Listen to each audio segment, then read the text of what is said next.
Hey there, greetings, my friend. Don't forget to hit like and subscribe, and tell me in the comments where you're tuning in from and what time it is for you. The grit is everywhere. Between your teeth, under your fingernails, coating the inside of your eyelids. It tastes like dust and regret. 30 days. That's what they said. 30 days in the desert, stripped of everything but the clothes on your back and a single canteen, initially full, now almost mocking you with its emptiness. You remember the faces watching as they left you, a mixture of scientific curiosity and something else. Pity? A bet? It doesn't matter anymore. You shift, trying to find a sliver of shade cast by a rock that offers no real relief from the sun's relentless hammer. The heat isn't just on your skin. It feels like it's burrowing into your bones, slowing everything down. Your thoughts are sluggish, fragmented. You try to recall what day it is, but the concept feels distant. Time has become a meaningless construct out here. You stumble forward, each step an act of will. The landscape hasn't changed in days.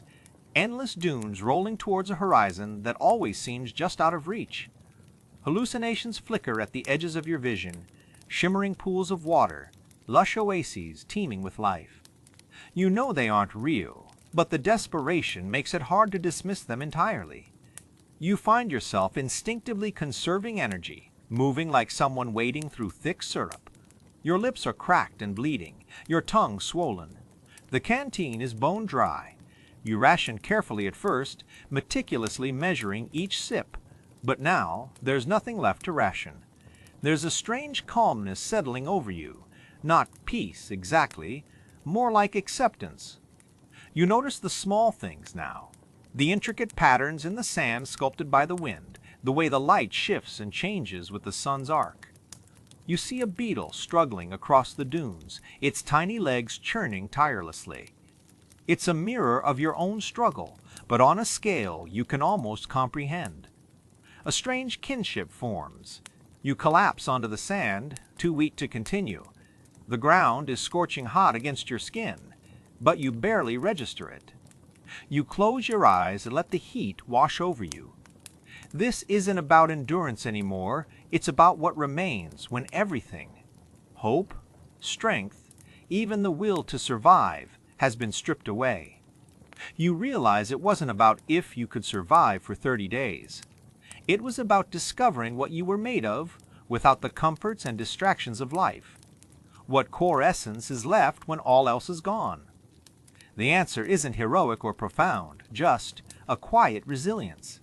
A simple acknowledgement of being. You feel strangely weightless. The sun dips below the horizon, painting the sky in fiery hues of orange and purple. It's beautiful, terrifyingly so. As darkness descends, you understand that survival wasn't the point. The desert doesn't care about your plans or your struggles. It simply is. And in accepting that, you find a strange kind of freedom. A letting go. A letting go. The cold creeps in with the night, a sharp contrast to the day's scorching heat. You shiver uncontrollably, but there's no fear anymore. Just stillness. The stars blaze overhead, indifferent and eternal. They've witnessed countless journeys end like this one. And as you drift into unconsciousness, you realize that even in oblivion, there is a kind of peace. The grit is everywhere. Not just under your fingernails, though it's there, stubbornly lodged. It's between your teeth, a constant rasp against your tongue. You taste dust with every breath, feel it coating the back of your throat. 30 days. That's what they said. 30 days in the desert. A test. Of endurance? Perhaps.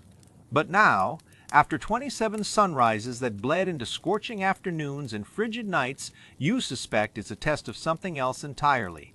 You shift, trying to find a position where the rocks don't dig so deeply into your spine. There is no such position. You haven't truly laid down in days. Conserving energy. That was the initial strategy. Now it's just habit, a desperate attempt to hold on to something resembling control. The canteen is empty. Has been for almost a day. The mirages started yesterday. shimmering pools of water that vanish as you stumble towards them, leaving only more sand and the mocking heat. You stopped chasing them hours ago. It felt like admitting defeat, but also like sanity. A small victory in a landscape designed to break you. You remember the others. Faces blurred by exhaustion and desperation. There were 5 of you at the start. Now, just echoes. One succumbed to dehydration early on, his body quickly claimed by the sand. Another wandered off, convinced he saw his village over the next dune. You haven't seen him since.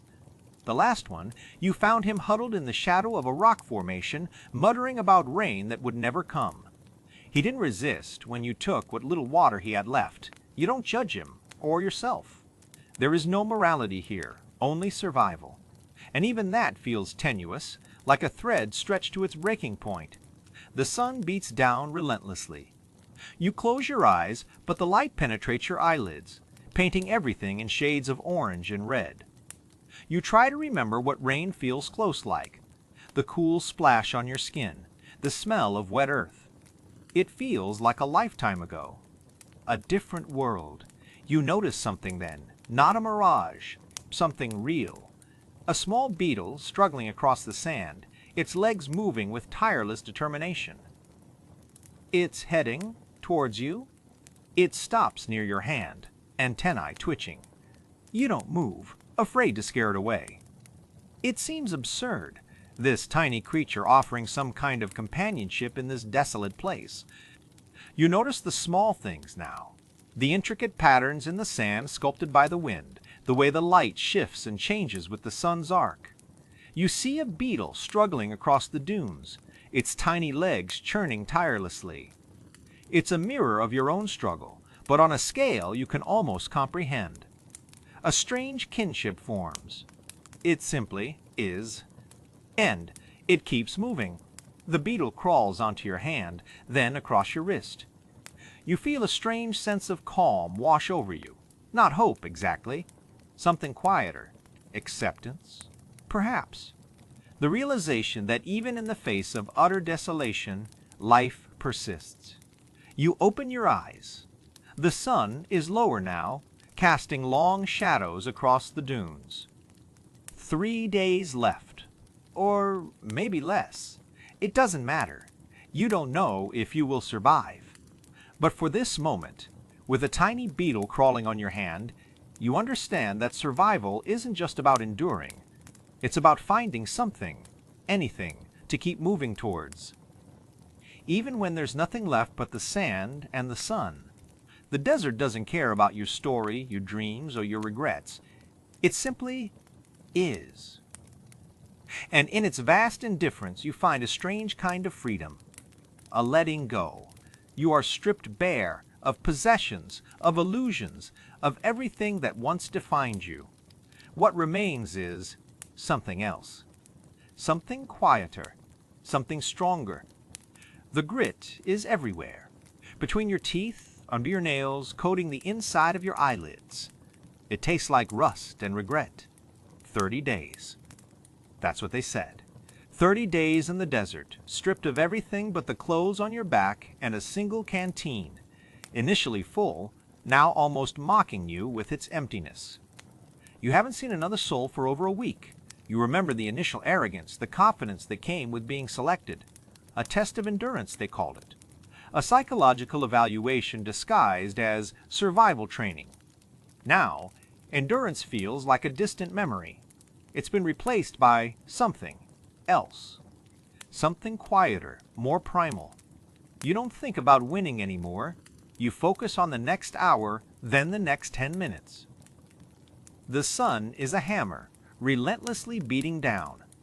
The heat shimmers off the sand, distorting the horizon into phantom lakes that vanish as you stumble towards them. Your lips are cracked and bleeding. Each breath feels like swallowing sandpaper.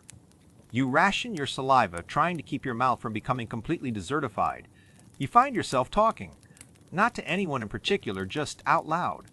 Reciting poems remembered from childhood, fragments of songs, anything to fill the silence that's pressing in on you. The silence isn't peaceful. It's expectant, waiting for you to break. You try to recall faces, voices, but they feel blurry, distant, like looking at old photographs. A lizard darts across your path, a fleeting spark of life in this monochrome world. You watch it disappear into the rocks, envying its ability to simply boho, to exist without questioning or striving. It doesn't need to conquer the desert. It jizz the desert. A strange sense of peace washes over you. Not happiness, but acceptance. You start noticing things you wouldn't have before. The subtle shifts in color of the sand, the intricate patterns etched by the wind, the way the shadows lengthen and shrink with the sun's relentless journey. The world hasn't changed, you have.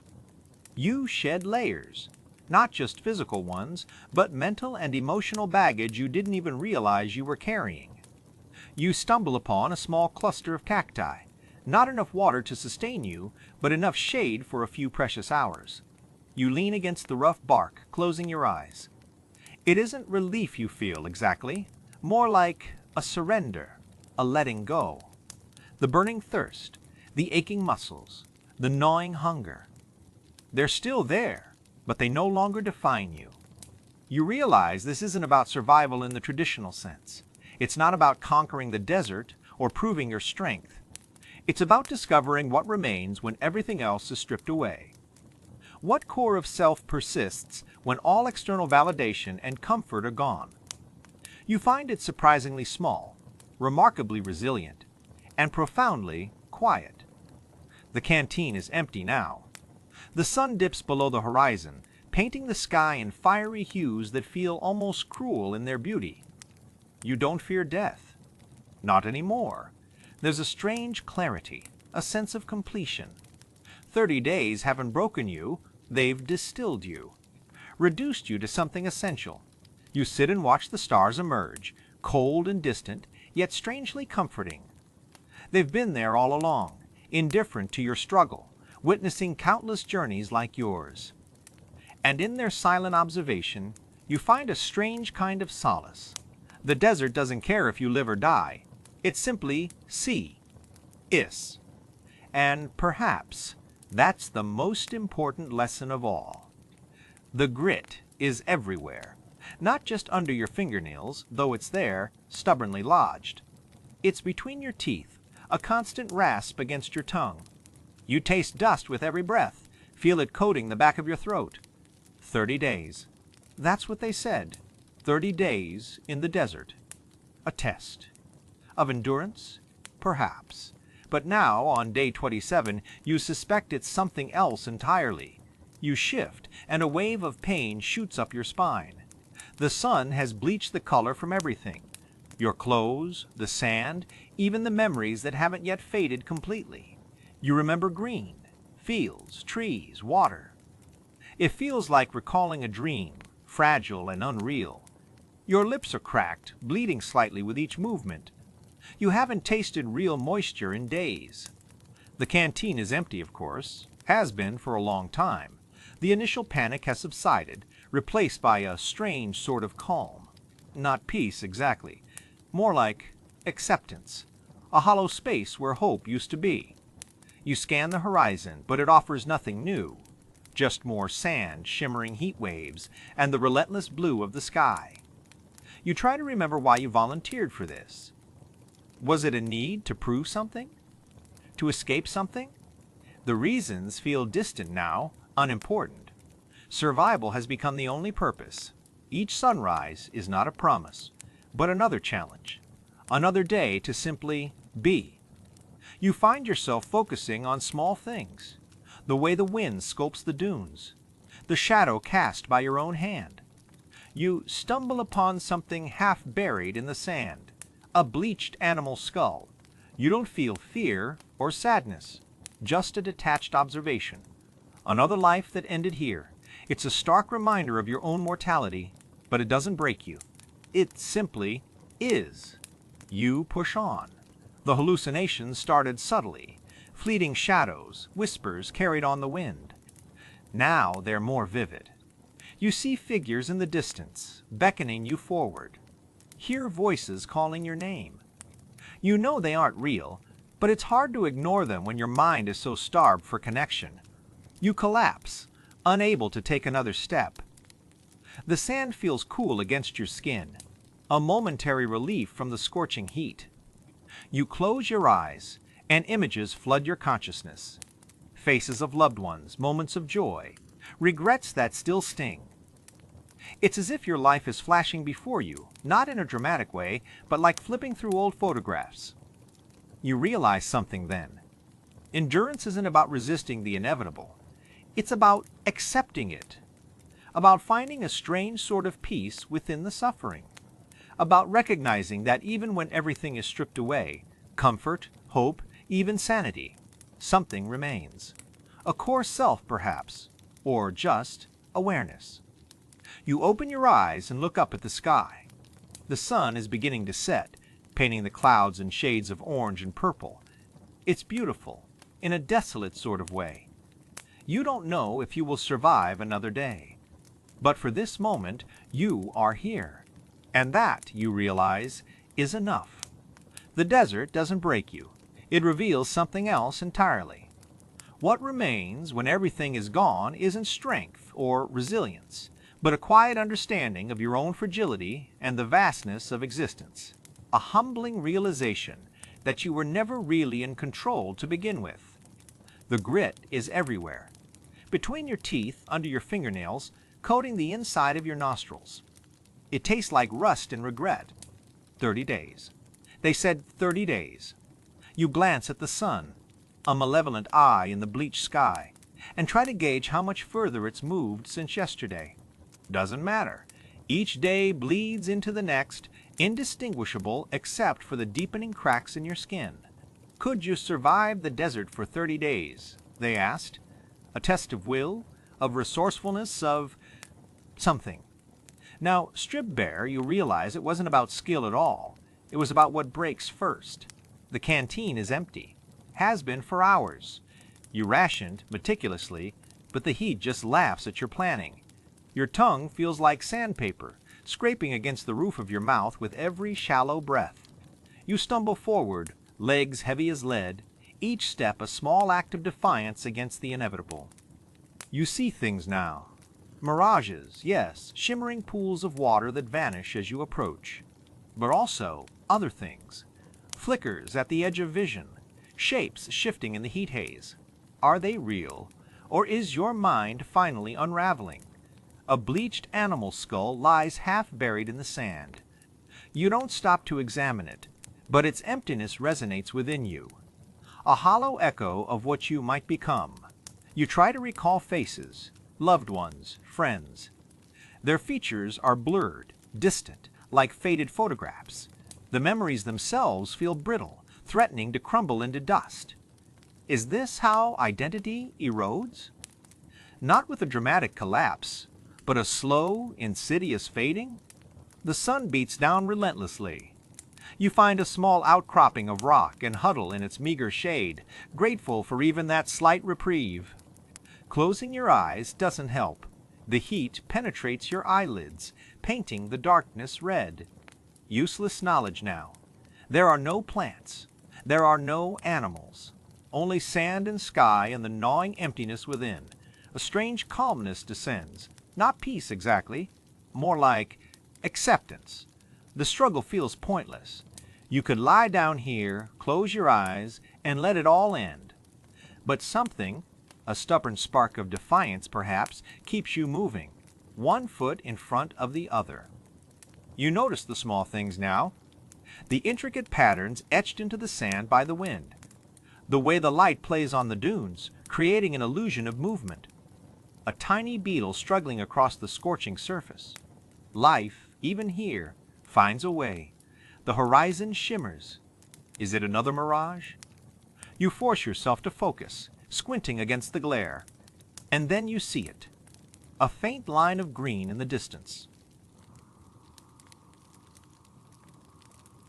Trees, water, hope. You don't allow yourself to believe it fully. Not yet. But you walk towards it anyway, driven by something beyond endurance. Something that remains when everything is gone. A primal instinct to survive, perhaps. or maybe just the sheer refusal to surrender. The sand shifts under your feet.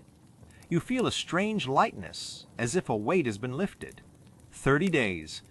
It wasn't about proving anything to anyone else. It was about discovering what you were capable of when stripped of everything: comfort, security, even hope. And finding that, somehow, something still remained. The grit is everywhere. Between your teeth, under your fingernails, coating the inside of your eyelids. It tastes like rust and regret. 30 days. They said 30 days. You glance at the sun, a malevolent eye glaring down from a bleached sky. It doesn't offer warmth, only judgment. You remember the challenge, foolish bravado fueled by too much certainty. I could survive the desert, you declared. A test of will, they called it. Now, will feels like a distant memory, replaced by a gnawing emptiness that isn't just hunger. It's a shedding.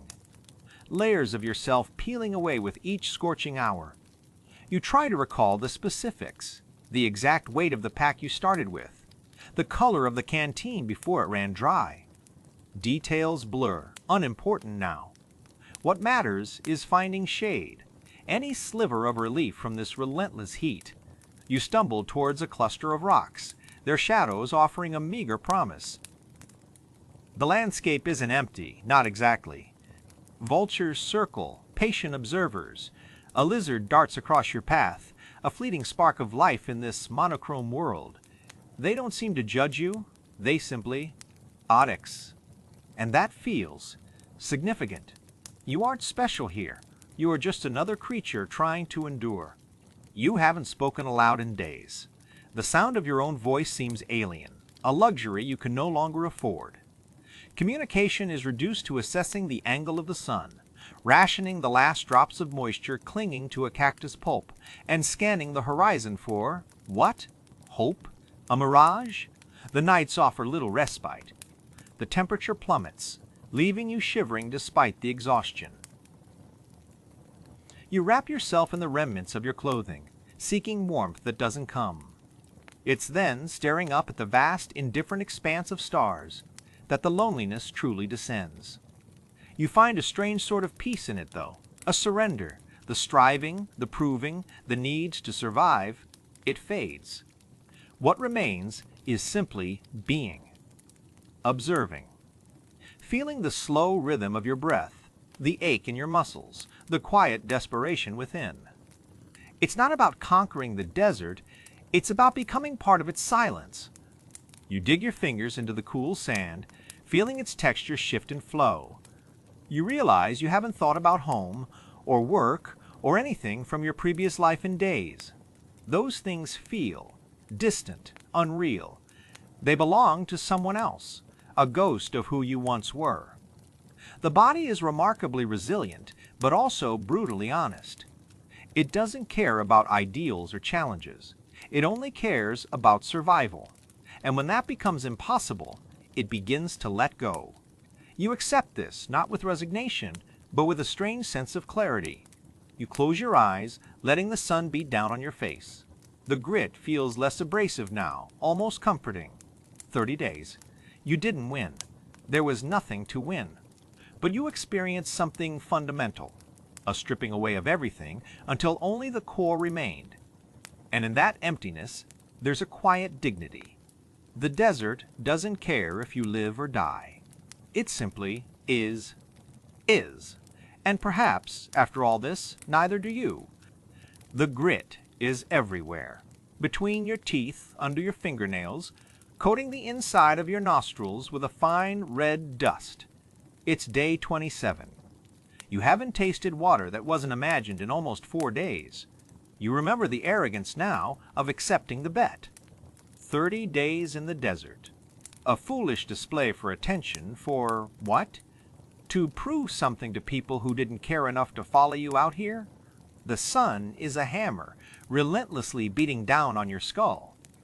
You try to focus on the horizon, but it shimmers and dances, offering false promises of relief. You crawl now more than walk. Each movement sends shards of pain through your blistered feet.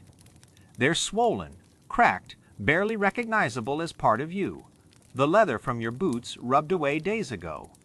You remember choosing those boots, thinking about comfort, durability, a lifetime ago. The silence is the worst. Not a complete silence, but a hollow one. The wind whispers across the dunes, carrying no scent, no sound of life, just emptiness. It feels like the desert is trying to erase you, to absorb you back into its vastness. You find yourself talking, not to anyone in particular, just letting sounds escape your throat. Fragments of memories, half-formed thoughts pleas for rain that die before they leave your lips. You haven't seen a bird, an insect, anything living besides the occasional scorpion scuttling across the sand. You stumble upon what's left of your supplies, or rather, what was your supply cache, ripped open by something, scavenged clean. A few shreds of fabric, a broken water container. You don't feel anger, not even disappointment, just acceptance. It was inevitable. Everything is taken eventually. You close your eyes and try to remember the taste of rain, the smell of grass after a storm, your mother's cooking. These memories are fading, becoming brittle around the edges. You cling to them desperately, afraid that if you let go, you'll disappear completely. The sun begins to set, painting the sky in shades of orange and purple. It's beautiful, terrifyingly so. A reminder of the world continuing on without you.